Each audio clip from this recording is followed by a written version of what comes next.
इस समय बांग्लादेश की सरकार को जो लोग चला रहे हैं उनके ऊपर धर्म का नशा इतना ज्यादा सवार हो गया है कि वो ये भी भूल गए कि आज से ठीक 50-55 साल पहले पाकिस्तान ने उनके लोगों के ऊपर कितने अत्याचार किए थे, उनकी माताओं बहनों के साथ क्या क्या किया था।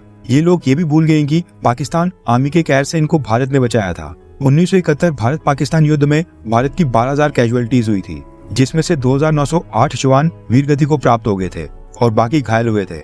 भारत ने इनके लिए कितना बड़ा बलिदान दिया था। और आज ये हाल है कि भारत जो जो चीजें नहीं चाहता है, बांग्लादेश की इंटरिम गवर्नमेंट एक के बाद एक वही फैसले लेते जा रही है। दरअसल बांग्लादेश में जब तक शेख हसीना प्राइम मिनिस्टर थी तब तक बांग्लादेश और पाकिस्तान के टाइज भी कुछ खास मजबूत नहीं थे, लेकिन अब प्रोफेसर मोहम्मद यूनुस ने इसका उल्टा करना स्टार्ट कर दिया है। वो पाकिस्तान के साथ टाइज मजबूत कर रहे हैं जबकि भारत के साथ संबंधों को खराब कर रहे हैं। शेख हसीना की गवर्नमेंट के समय बांग्लादेश और पाकिस्तान के बीच जो ट्रेड होता था, यानी जो भी सामान पाकिस्तान और बांग्लादेश एक दूसरे देश को बेचा करते थे, उसके लिए बांग्लादेश और पाकिस्तान के बीच कोई डायरेक्ट शिपिंग रूट नहीं होता था। मालदीव्स या फिर श्रीलंका बीच में एक हब के रूप में काम किया करते थे। इन दोनों देशों के बड़े शिप्स वहां पर सामान लोड और अनलोड करते थे और फिर वहां से ये दोनों देश छोटे शिप्स के थ्रू सामान इंपोर्ट एक्सपोर्ट करते थे। फॉर एग्जाम्पल, अगर बांग्लादेश को पाकिस्तान को कुछ एक्सपोर्ट करना होता था तो वो सामान एक छोटे से शिप में बांग्लादेश से पहले श्रीलंका जाता था और फिर वहां से जो शिप पाकिस्तान के कराची पोर्ट जा रहा होता था उसके ऊपर उसको भेज दिया जाता था। सेम इसी तरह से पाकिस्तान को जो सामान बांग्लादेश भेजना होता था वो पहले मालदीव्स या श्रीलंका जाता था और फिर वहां से छोटे शिप्स के थ्रू बांग्लादेश भेजा जाता था। इस वजह से बांग्लादेश और पाकिस्तान के बीच बायलैटरल ट्रेड भी थोड़ा कम होता था। साल 2023 में बांग्लादेश और पाकिस्तान का बायलैटरल ट्रेड $1 बिलियन से भी कम था। पाकिस्तान ने बांग्लादेश को $700 मिलियन का सामान बेचा था, लेकिन बांग्लादेश ने केवल $74 मिलियन का सामान पाकिस्तान को बेचा था।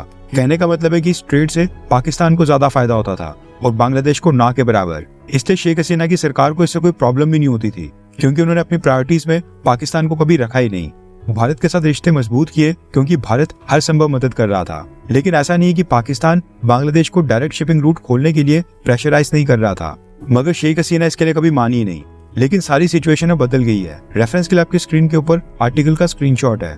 न्यूज निकल कर आ रही है कि बांग्लादेश और पाकिस्तान के बीच अब डायरेक्ट शिपिंग रूट की भी शुरुआत हो गई है। पिछले कल पाकिस्तान के कराची पोर्ट से कार्गो शिप डायरेक्टली बांग्लादेश के चिट्टागोंग पोर्ट तक पहुंचा है। इस कार्गो शिप की कैपेसिटी 2300 स्टैंडर्ड कंटेनर्स कैरी करने की है, यानी कि एक बड़ा कार्गो शिप है। आज के बाद बांग्लादेश और पाकिस्तान को इंपोर्ट एक्सपोर्ट करने के लिए श्रीलंका या फिर मालदीव्स जैसे किसी भी तीसरे देश की मदद नहीं लेनी पड़ेगी। खास बात यह है कि इस चिट्टागोंग पोर्ट को डेवलप करने में भारत सरकार ने भी बांग्लादेश की मदद की थी। बांग्लादेश की इंटरिम गवर्नमेंट और प्रोफेसर मोहम्मद यूनुस का कहना है कि पाकिस्तान के साथ डायरेक्ट शिपिंग रूट खोलने से उनके ट्रेडर्स को आसानी होगी और कम समय के अंदर गुड्स एक दूसरे देश को भेजे जा सकेंगे। पाकिस्तान कई सालों से बांग्लादेश की सरकार को रिक्वेस्ट कर रहा था। भारत के चलते शेख हसीना मानी नहीं, लेकिन प्रोफेसर मोहम्मद यूनुस ने आते ही तुरंत ये फैसला कर लिया। वैसे इसमें हैरान होने वाली भी कोई बात नहीं है, क्योंकि बांग्लादेश और पाकिस्तान के बीच इस तरह के फैसले आगे भी देखने को मिल सकते हैं। क्योंकि इंटरिम गवर्नमेंट का गठन होने के बाद प्रोफेसर मोहम्मद यूनुस ने शहबाज शरीफ के साथ तुरंत ही फोन कॉल के ऊपर बातचीत की थी और यूनाइटेड नेशन जनरल असेंबली के लिए जब वो अमेरिका के न्यूयॉर्क गए थे, वहां पर भी उन्होंने पाकिस्तानी प्राइम मिनिस्टर शहबाज शरीफ के साथ मुलाकात की थी। खैर, आपको क्या लगता है कि बांग्लादेश को लेकर भारत को क्या स्टेप्स उठाने चाहिए? नीचे कमेंट करके अपनी राय जरूर बताएं।